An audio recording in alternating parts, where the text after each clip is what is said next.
Genius वह इंसान है जो अपने अवचेतन मन के तादात्म्य में होता है। वह इस शाश्वत भंडार का दोहन करने में सक्षम होता है और इसी से अपनी समस्याओं के जवाब हासिल करता है। इस तरह उसे मेहनत करके पसीना नहीं बहाना होता। प्रतिभाशाली लोगों में कल्पना की शक्ति बहुत ज्यादा विकसित होती है। सभी महान कवियों और लेखकों को उच्च विकसित और अनुशासित कल्पना शक्ति का वरदान मिला होता है।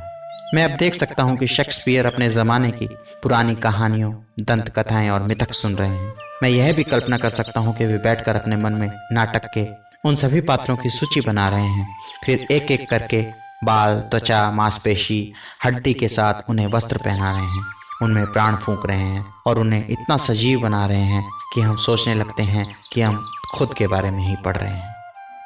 अपने पिता का काम करने के लिए अपनी कल्पना का इस्तेमाल करें। आपके पिता का काम आपकी बुद्धिमत्ता, योग्यता, ज्ञान और क्षमता को प्रकट करना है तथा आपके साथ साथ दूसरों को भी सुखी बनाना है। आप अपने पिता के काम में लगे हैं। अगर आप एक छोटा स्टोर चला रहे हैं और अपनी कल्पना में महसूस करते हैं कि आप एक ज़्यादा बड़ा स्टोर चला रहे हैं तथा अपने साथी इंसानों की ज़्यादा सेवा कर रहे हैं। यदि आप कहानियों के लेखक हैं तो आप अपने पिता का काम कर सकते हैं। अपने मन में एक कहानी रचें जो स्वर्णिम नियम के बारे में सिखाती हो। फिर उस कहानी और उसके सभी पात्रों को अपनी आध्यात्मिक कृत व उच्च कलाकृत मानसिकता से गुजारें। आपकी कहानी जनता को बेहद रोचक और मंत्रमुग्ध करने वाली लगेगी। इंसान के बारे में सच्चाई हमेशा अद्भुत और सुंदर है। कोई उपन्यास या कहानी लिखते समय हमें यह सुनिश्चित कर लेना चाहिए कि हम सत्य को सौंदर्य के वस्त्र पहनाएं। आप इस समय एक ओक वृक्ष के फल को देख सकते हैं और अपनी काल्पनिक आंख से एक भव्य जंगल की कल्पना कर सकते हैं जो नदियों और धाराओं से भरा हो। आप उस जंगल में सभी तरह के पशुओं की कल्पना भी कर सकते हैं। इसके अलावा आप हर बादल में रंग भर सकते हैं। आप एक रेगिस्तान को देख सकते हैं। आप इसे गुलाब की तरह आनंदित व पुष्पित कर सकते हैं। बबूल की जगह देवदार का पेड़ ऊपर आएगा और कटीली झाड़ी की बजाय मेहंदी का पेड़ आएगा। अंतर्ज्ञान और कल्पना की प्रतिभा वाले लोग रेगिस्तान में पानी खोज लेते हैं और वे वहाँ शहर बनाते हैं जहाँ पहले दूसरे लोगों ने सिर्फ जंगल और वीराना देखा था। किसी शहर का वास्तुविद पहला कुआं खोदने या पहला मकान बनाने से पहले ही इमारतों और कुओं को साकार रूप में देखता है। मैं बंजर भूमि को पानी का तालाब बना दूंगा और सूखी जमीन को पानी के झरनों से भर दूंगा। लंबे घंटे कठोर मेहनत या आधी रात तक काम करने से मिल्टन, शेक्सपियर या बीथोवेन उत्पन्न नहीं होंगे। लोग शांत लम्हों में महान चीजें हासिल करते हैं जब वे यह कल्पना करते हैं कि समय की बुनियाद से अदृश्य चीजें स्पष्ट रूप से दिख रही हैं। आप कल्पना कर सकते हैं कि परम पिता का अनिर्वचनीय सौंदर्य आपके कैनवास पर अभिव्यक्त हो रहा है, और यदि आप सौंदर्य से प्रेम करने वाले सच्चे चित्रकार हैं तो भारी सुंदरता बिना किसी कोशिश के प्रकट हो जाएगी। महान प्रेरणा के लम्हे आपके पास आएंगे। इसका पसीने या कड़े मानसिक श्रम से कोई संबंध नहीं होगा। ग्रीनविच गांव में मैं एक कवि से मिला जिसने सुंदर कविताएं लिखी थी। उसने इन्हें कार्ड पर छपवाया था और क्रिसमस के समय उन्हें बेचता था। इनमें से कुछ कविताएं आध्यात्मिक प्रेम की सुंदर मोती थीं। उसने कहा कि जब वह शांत हो गया तो शब्द इसके मन में प्यारे दृश्य के साथ आए। फूल, लोग और मित्र उसके मन में स्पष्टता से आए। इन चित्रों ने उनसे बातचीत की। उन्होंने उसे अपनी कहानी बताई। अक्सर पूरी कविता, गीत या लोरी बिना किसी कोशिश के ही उसके दिमाग में पूरी तरह तैयार नजर आती थी। उसकी आदत यह कल्पना करने की थी कि वह ऐसी सुंदर कविताएं लिख रहा है जो इंसान के दिल को छू लेंगी। शैली ने कहा कि कविता कल्पना की अभिव्यक्ति है। जब कवि प्रेम पर मनन करता है और प्रेम पर लिखना चाहता है तो उसके भीतर की अदृश्य प्रज्ञा और बुद्धिमत्ता उसके मन को उत्तेजित कर देती है, उसके ऊपर ईश्वर के सौंदर्य का जादू कर देती है और उसे ईश्वर के अमर प्रेम की ओर जागृत कर देती है ताकि उसके शब्द बुद्धिमत्ता, सत्य और सौंदर्य के वस्त्र पहन लें। महान संगीतकार हमारे भीतर है।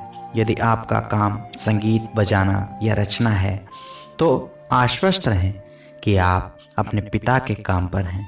आपके पिता का काम सबसे पहले तो ईश्वर को महान संगीतकार के रूप में पहचानना है, फिर इस बात पर मनन करना, महसूस करना, प्रार्थना करना और जानना है कि आंतरिक संगीत आपके जरिए ईश्वरीय प्रेम का गीत गाता या बजाता है। इसके बाद आप इस तरह गाएंगे या बजाएंगे जिस तरह आपने पहले कभी नहीं गाया या बजाया होगा। एडिसन का हर आविष्कार सबसे पहले उनकी कल्पना में प्रकट हुआ था। यही टेस्ला के बारे में सही है, जो एक अन्य महान आविष्कारक और वैज्ञानिक थे। मैं सोचता हूँ कि ओलिवर वेंडल होम्स ने यह कहा था कि हमें कहानी के 3 व्यक्तियों की जरूरत होती है जो आदर्शीकृत कर सकें, कल्पना कर सकें और भविष्यवाणी कर सकें। मैं मानता हूँ कि यह कल्पना करने और सपने देखने की क्षमता थी जिसकी वजह से फोर्ड ने संसार को कार में सवार कराने के लिए आगे देखने को प्रेरित किया था। कल्पना करने की क्षमता की बदौलत आप समय और स्थान के सारे बंधन हटा सकते हैं। आप अपनी आंतरिक आंख के जरिए अतीत को दोबारा बना सकते हैं या भावी विचार पर मनन कर सकते हैं। कोई हैरानी नहीं कि जेनेसिस में कहा गया है, इज़राइल जोसेफ कौन है? जोसेफ कल्पना है। इज़राइल जोसेफ से उसकी बाकी भाइयों से ज्यादा प्रेम करता था। कल्पना जब अनुशासित, आध्यात्मिकृत, नियंत्रित और निर्देशित की जाती है तो वह मनुष्य का सबसे उन्नत और प्रशंसनीय गुण बन जाती है। मैं कुछ साल पहले एक युवा केमिस्ट से बातचीत कर रहा था। उसने बताया कि उसके वरिष्ठ लोग वर्षों से एक खास जर्मन डाई बनाने की कोशिश कर रहे थे, लेकिन कामयाब नहीं हो पाए थे। जब वह उनके साथ जुड़ा तो यह काम उसे सौंपा गया। जैसा उसने बताया, वह नहीं जानता था कि यह नहीं किया जा सकता और उसने बिना किसी मुश्किल के उस डाई का यौगिक यानी कंपाउंड बना लिया। वे हैरान रह गए और उसका रहस्य पूछने लगे। उसका जवाब था कि उसने कल्पना की थी कि जवाब उसके पास था। उसके वरिष्ठों ने जब आगे जानने का दबाव डाला तो उसने कहा कि वह अपने मन में चमकते लाल रंग में जवाब अक्षर स्पष्टता से देख सकता था। फिर उसने अक्षरों के नीचे एक खाली जगह बनाई। वह जानता था कि जब वह अक्षरों के नीचे रासायनिक फार्मूले की कल्पना करेगा तो अवचेतन मन उसे भर देगा। तीसरी रात को उससे सपना आया जिसमें पूरा फार्मूला और यौगिक बनाने की तकनीक स्पष्टता से बताई गई थी। जोसेफ यानी कि कल्पना एक स्वप्नदर्शी है और सपना देखने वाला है, जिसे हम जोसेफ कह रहे हैं। तो जोसेफ एक स्वप्नदर्शी है, सपना देखने वाला है। उन्होंने उसे मारने की साजिश की और उन्होंने एक दूसरे से कहा, तो देखो यह सपने देखने वाला आ रहा है। जब आप बाइबल के ये उदाहरण पढ़ते हैं तो शायद डर, शंका और चिंता के विचार आपके मन में आपकी उस इच्छा, लक्ष्य या सपने को मारने के लिए षड्यंत्र कर रहे हैं। आप स्थितियों या परिस्थितियों की ओर देखते हैं जिस कारण आपके मन में डर सिर उठा लेता है, लेकिन यदि आपके भीतर की इच्छा साकार हो जाए तो यह आपको शांति प्रदान करेगी और आपकी समस्या को सुलझा देगी। आपको जोसेफ की तरह ही व्यवहारिक स्वप्नदर्शी बनना चाहिए। अपने सपनों को सच करने का निर्णय लें। चीजों के दिखावे या इंद्रिय प्रमाण से अभी अपना ध्यान दूर खींच लें और हटा लें। हालांकि आपकी इंद्रियां उससे इनकार करती हैं जिसकी खातिर आप प्रार्थना करते हैं, लेकिन आपको दिल में जो भी सच लगता है उसे दृढ़तापूर्वक कहें। अपने मन को डर और शंका के झूठे देवताओं के पीछे भटकने से रोकें। अपने मन को अपने भीतर की सर्वशक्तिमान आध्यात्मिक शक्ति में विश्राम करवाएं। मन की शांति में इस तथ्य पर मनन करें कि केवल एक ही शक्ति और एक ही उपस्थिति है। यह शक्ति और उपस्थिति अभी आपके विचार पर प्रतिक्रिया कर रही है। यह आपकी आत्मा को मार्गदर्शन, शक्ति, शांति व पोषण दे रही है। आपका सारा मानसिक ध्यान आध्यात्मिक शक्ति के पूर्ण प्रभुत्व को पहचानने में लगाएं और यह जान लें कि ईश्वर शक्ति के पास जवाब है तथा यह इसी समय आपको रास्ता दिखा रही है। इस पर विश्वास करें, इसमें यकीन करें और प्रकाश में पृथ्वी पर चलें। आपकी प्रार्थना का जवाब पहले से ही मिल रहा है। हम सभी कोलंबस और अमेरिका की खोज की कहानी पढ़ते हैं। यह कल्पना थी जिसकी बदौलत वे इस खोज की ओर प्रवृत्त हुए। कल्पना के साथ दैवी शक्ति में विश्वास ने उन्हें आगे और विजय की ओर बढ़ाया। साथी नाविकों ने कोलंबस से कहा, जब सारी आशा खत्म हो जाए तो हम क्या करेंगे? उनका जवाब था, भोर होते ही तुम कहोगे, तैरते चलो, तैरते चलो, तैरते चलो। यही प्रार्थना की कुंजी है। अंत तक आस्थावान बने रहें। रास्ते के हर कदम आस्था से भरे रहें। अंत तक जुटे रहें और दिल में जान लें कि अंत सुरक्षित है क्योंकि आपने अंत देख लिया है। अपनी चपल कल्पना के जरिए कोपरनिकस ने प्रकट किया कि पृथ्वी अपनी धुरी पर कैसे घूमती थी, जिससे पुरानी खगोल शास्त्रीय अवधारणाएं खत्म हो गई। मैं सोचता हूं कि यह अद्भुत रहेगा यदि हम सभी समय समय पर अपने विचारों को दोबारा ढालें, अपनी मान्यताओं और रायों की जांच करें और ईमानदारी से खुद से पूछें, मैं इस पर विश्वास क्यों करता हूँ? यह राय कहाँ से आई थी? हम जो विचार, सिद्धांत, विश्वास और राय कायम रखते हैं, शायद उनमें से कुछ पूरी तरह गलत हैं और उनकी सत्यता या सटीकता की किसी भी तरह की जांच के बिना हमने उन्हें सच मान लिया था। हमारे पिता और दादा एक खास तरह से विश्वास करते थे, यह तो कोई कारण नहीं कि हम भी ऐसा ही करें। एक महिला ने मुझसे कहा कि उसका एक खास विचार सही ही होगा क्योंकि उसकी दादी इसमें यकीन करती थी। बकवास बात। जातीय मन कई ऐसी बातों पर विश्वास करता है जो सच नहीं है, जो पीढ़ी दर पीढ़ी आया है। वह जरूरी नहीं कि सही हो या अंतिम शब्द और प्रमाण हो। ऊपर बताई गई महिला ईमानदार और भली थी, लेकिन उसके पास एक ऐसा मन था जो मनोवैज्ञानिकों को लेकर बहुत तुनक मिजाज था। वह बाइबल की हर चीज को शब्दशः लेती थी। उसका मन पूर्वग्रह और अंधविश्वास से काम करता था। यह हर उस चीज का विरोध करता था जो उसके स्थापित विश्वासों, रायों और पूर्व की धारणाओं के अनुरूप न हो। हमारे मन को किसी पैराशूट जैसा बनना चाहिए। हमारे मन को किसी पैराशूट जैसा बनना चाहिए। पैराशूट खुलता है, अगर यह न खुले तो यह कतई अच्छा नहीं है। इसी तरह हमें अपनी आंखें और मन नए सत्यों की ओर खोलना चाहिए। हमें नए सत्य और नए ज्ञान की भूख प्यास जगानी चाहिए ताकि हम आस्था और समझ के पंखों से अपनी समस्याओं के ऊपर उड़ने में सक्षम बन सके। हमारे युग के मशहूर जीव वैज्ञानिक, भौतिक शास्त्री, खगोल शास्त्री और गणितज्ञ एक स्पष्ट वैज्ञानिक कल्पना की प्रतिभाशील हैं। मिसाल के तौर पर सापेक्षता का आइंस्टाइन का सिद्धांत उनकी कल्पना में आया था। प्राचीन मिस्र की कब्रों का अध्ययन कर रहे पुरातत्ववेत्ता और जीवाश्मिकी अपनी कल्पनाशील अनुभूति के जरिए प्राचीन दृश्यों को दोबारा बनाते हैं। मृत अतीत एक बार फिर सजीव बन जाता है और बहुत सी बातें बताता है। प्राचीन खंडहरों और उनकी चित्रलिपि देखकर वैज्ञानिक हमें एक ऐसे युग के बारे में बताता है जब कोई भाषा मौजूद नहीं थी। संप्रेषण सिर्फ हुंकारों, कराहों और संकेतों के माध्यम से किया जाता था। वैज्ञानिक की कल्पना उसे यह क्षमता देती है कि वह इस प्राचीन मंदिर को छत से ढक दे और उसे चारों ओर बाग, तालाब तथा फव्वारों से घेर दे। जीवाश्म अवशेषों को आंखों, मांसपेशियों तथा स्नायुओं की पोशाक पहना दी जाती है और वे एक बार फिर चलने व बोलने लगते हैं।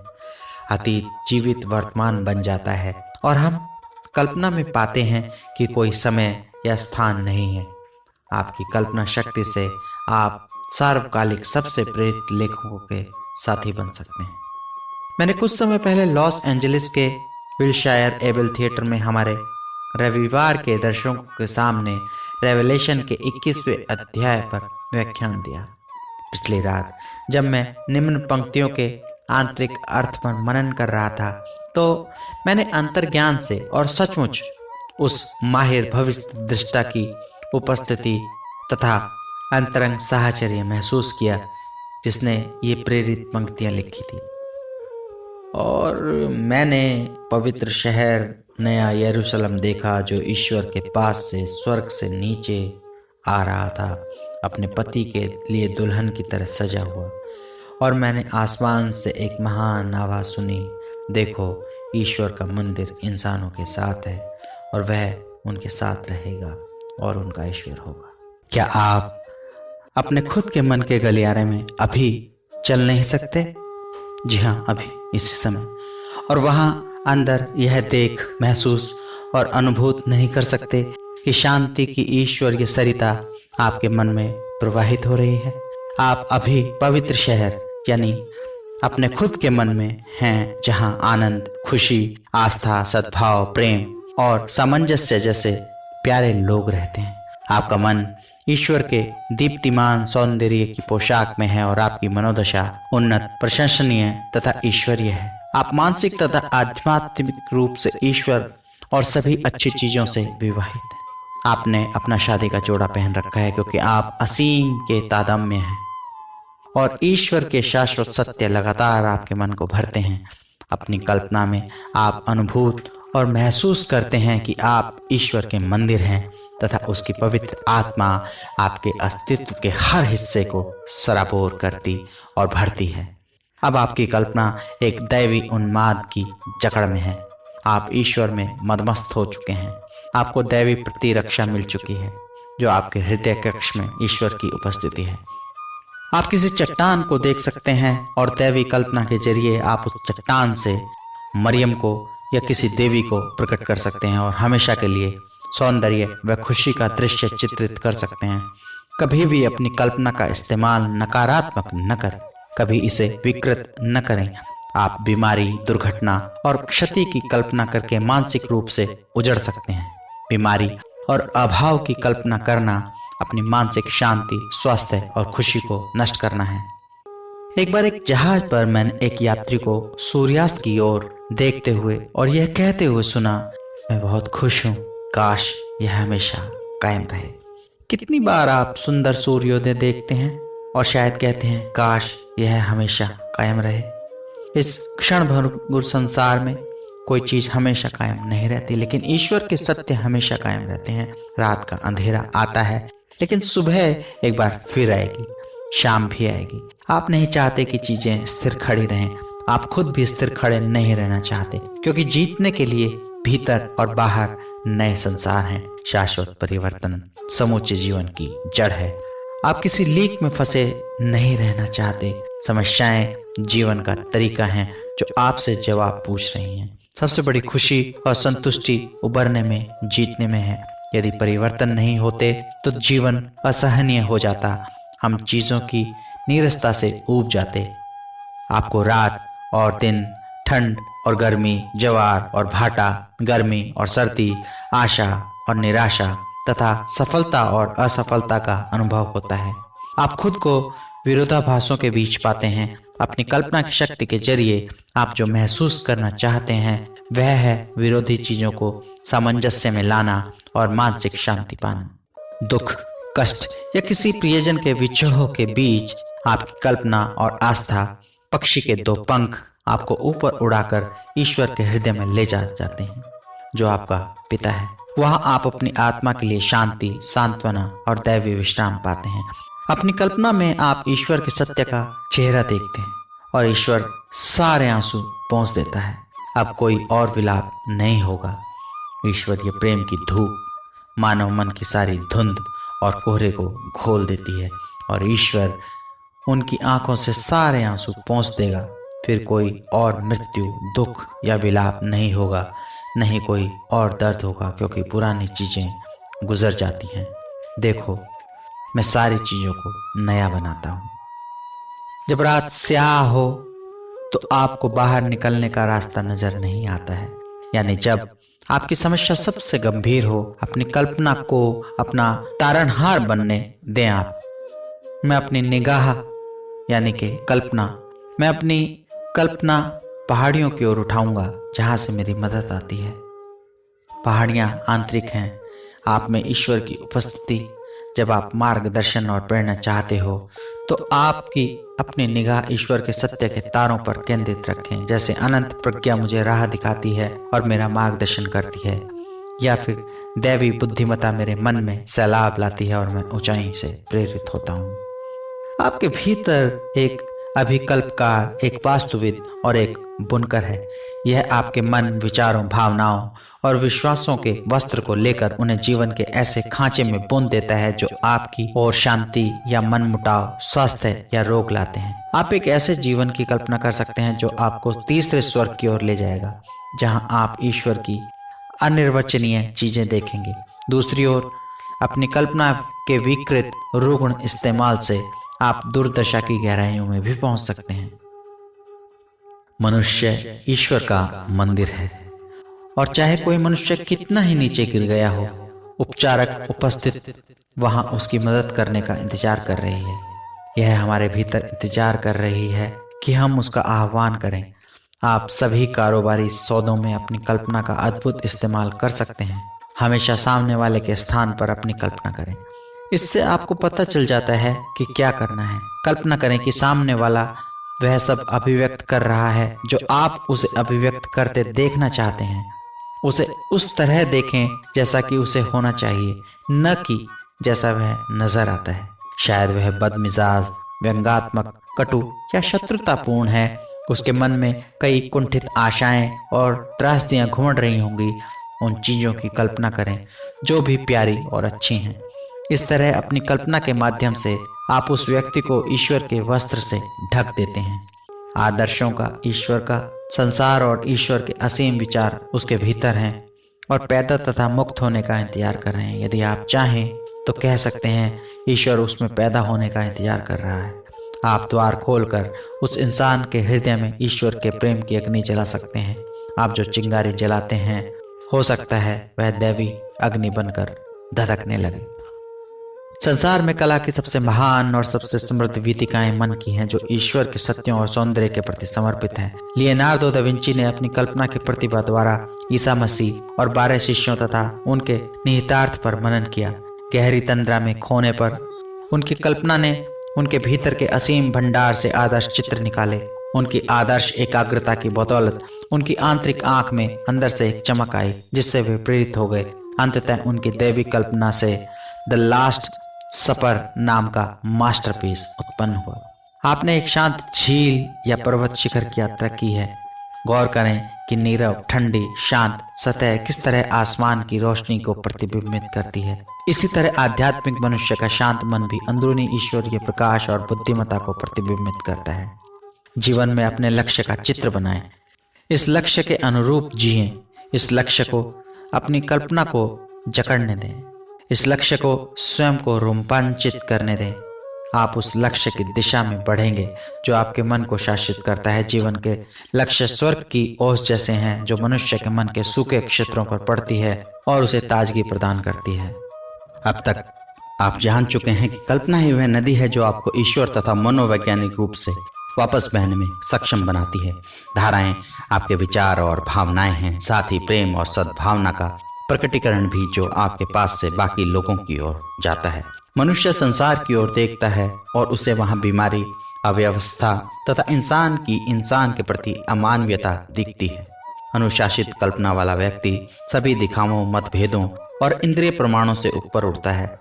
वहां से वह यह देख लेता है कि सद्भाव का उच्च सिद्धांत सभी चीजों के बीच से सभी चीजों में और सभी चीजों के पीछे काम कर रहा है। अपनी दैवी कल्पना से वह जान जाता है कि सभी चीजों के पीछे एक स्थायी धार्मिकता का नियम है, एक अनंत शांति, एक असीम प्रेम जो पूरी सृष्टि को शासित कर रहा है। ये सत्य हृदय से फूटते हैं और उस शाश्वत सत्य से पैदा होते हैं जो कल्पना के जरिए बाहरी पर्दे को चीर देता है तथा उस दैवी अर्थ में विश्राम करता है जो ईश्वर और स्वर्ग का है। कल्पना ईश्वर की कार्यशाला है, जिसने नीचे दिए गए अतुल्य आध्यात्मिक मोतियों के लेखक को प्रेरित किया, जो समय के गलियारे में हमेशा मौजूद रहेंगे। उनके कोमल सौंदर्य और दैवी कल्पना की बदौलत वे ईश्वर की उपस्थिति के प्रकटीकरण व उपलब्धता के मामले में अतुल्य हैं।